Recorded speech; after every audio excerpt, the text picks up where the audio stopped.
Hello, guys and girls. Just me, John Jester again.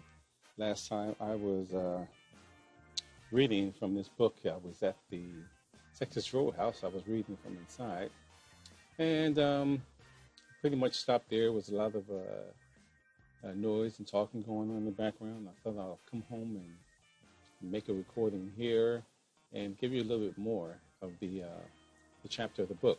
So what I did was I skipped ahead a little bit and I went ahead a couple of pages because the first time I was just giving you a briefing. But I'm going to pick up from right here, and just keep in mind that this here book is just it's still meant for any average working person can take this book. You can use the information in this book to help get yourself financially free. Okay, I mean any working person, regardless of whether you're making $20,000 a year or $200,000 a year. Doesn't matter.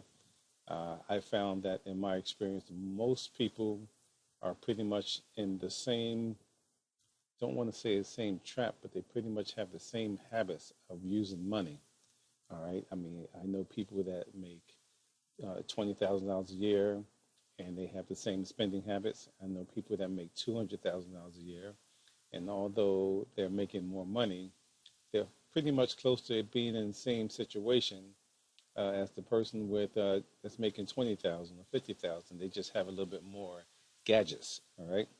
But there's more bills. Everything just works out to be the same because the spending habits are still the same. Okay, so I'm going to move on and read a little bit more of this, and then you guys can make a decision for yourself. I hope you can pick this up and not only just read it and learn and apply it to your own life, but also share it and teach it to other people so that they can do it also, particularly our youth, because most of our youth they're trapped into the same old teachings from before, and it's clearly, if you're 30 years old or older, you know that the stuff that they teach us in school does not really work, okay? It may work for some, but for the masses of the people, it's not going to work. That's why 7, 8 out of 10 people are relying on government assistance by the time that they hit age 65, retirement age. All right, so I'm going to move on. All right, how to master this game called money. Now, the answer may be surprising to you, but yet it's pretty simple. It appears as though much of what we learn about money and the treatment of it comes from our upbringing. More specifically, what we witness and what we are taught. As a matter of fact, most of what we witness is what we are taught. Most people probably just think that we learn about money while being at school. Well, school is just a small portion of it, and we really get only about 45 minutes a day for a semester during economics class. When you think about it, that's not really much compared to all of the everyday advertising that you're influenced by in your daily life with television, radio, newspapers, magazine ads, and your family, your friends and their families. The real lessons come from those situations. So what do we learn? That's the big question, both at home and in school. The reason why I started off telling you about my past as a youngster growing up in Trenton, New Jersey is because my past played a major part in influencing my opinion on money and the way I thought money should be treated until I had a major event happen in my life and had my aha moment, as Oprah would say. Now, of course, I had many more events happen while growing up, but specifically chose these examples to make a point on how they can relate to money. As we go further along in this book, I'm going to share with you how they relate to money and also what you can do for yourself to help you master this game called money. When I spoke earlier about making sure that you don't skip any portions of this book, it's because of the comparisons from one particular incident early on can be related to my suggestions that I will have for you as we go along.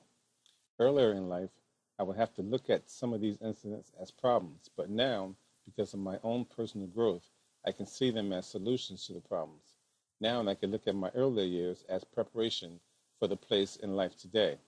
Without all of my prior experiences, I would probably not be able to appreciate the lessons learned and would not have been able to see that aha moment when it came. Yes, it hit me late in life, I know. Some people get it a lot quicker than I did, some people get it later, and unfortunately, some people never get it at all.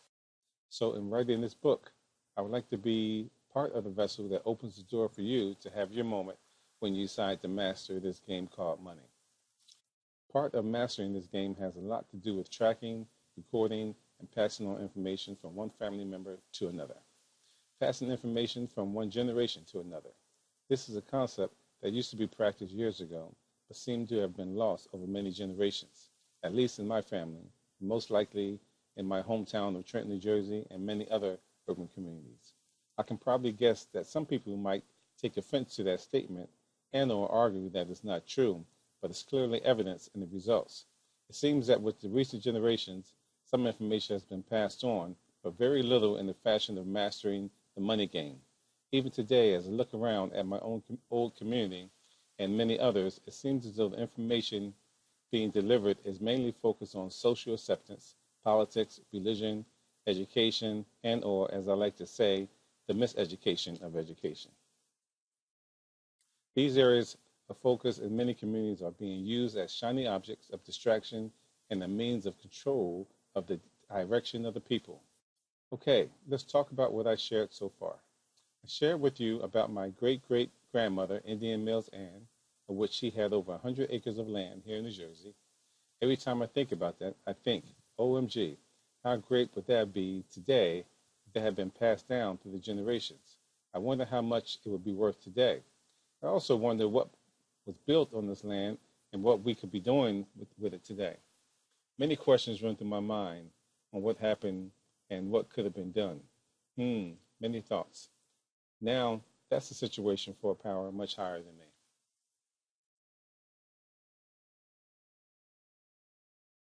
I mention this situation as an example of how tracking, recording, and passing information down from one family member to another comes to play, and having someone with enough knowledge to know what to do. Apparently, no one in our family had the financial knowledge of what to do with the land at that time, or great-great-grandma Indian Ann just got shafted. Who knows? All right, guys, I'm going to stop there. I am still, I believe I'm still in there. I'm in the beginning of from page 16. Just another sample of what's in there. I'm also going to talk about, those of you that know me, I grew up on Oakland Street in Trenton. So I'll be talking about the two-bedroom house that I grew up in.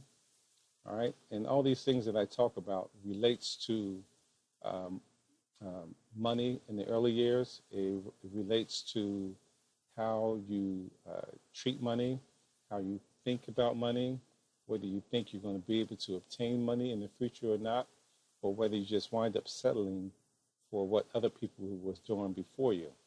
So these examples that I give you about my great-great-great-grandmother and the house that I grew up in, take these things in and then remember them, because I refer back to them when I get later into the book and start to really teach the fundamentals of mastering this game called money.